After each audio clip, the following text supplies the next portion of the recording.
La hache de guerre est déterrée. Ras-le-bol de privilégier les finances au détriment de l'éducation. Avec une douzaine de professeurs par établissement non remplacés et 20 postes titulaires vacants non pourvus à la rentrée de septembre, la coupe est pleine. Les associations dénoncent l'immobilisme du vice-rectorat et plus précisément de son secrétaire général.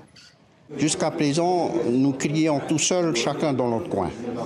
Aujourd'hui, les associations de parents d'élèves se réunissent et vous disent faites attention et prenez le problème des absences de professeurs et de leur remplacement à bras le corps, parce que sinon, les parents sont prêts à se lever.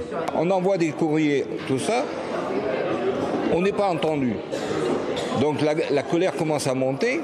Parce que quand vous voyez que vous avez des élèves de 3e qui vont passer le DNB, qui ont depuis le début de l'année 5 heures ou 6 heures de cours.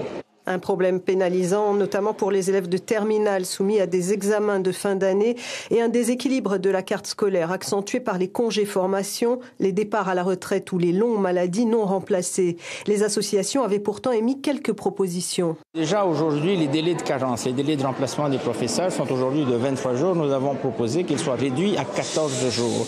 La deuxième proposition qui avait été faite, c'est qu'il y a aujourd'hui un niveau de sous-consommation des heures supplémentaires et que nous proposons donc de transformer ce quota d'heures supplémentaires en emploi contractuel de sorte à ce qu'il y ait un vivier aujourd'hui pour pouvoir mettre des remplaçants le cas échéant.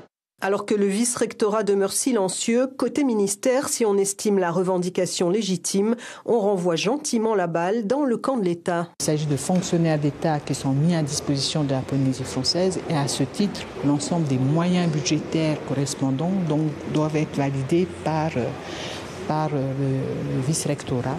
Les associations privilégient aujourd'hui le dialogue, mais n'écartent pas le recours en justice si rien ne bouge.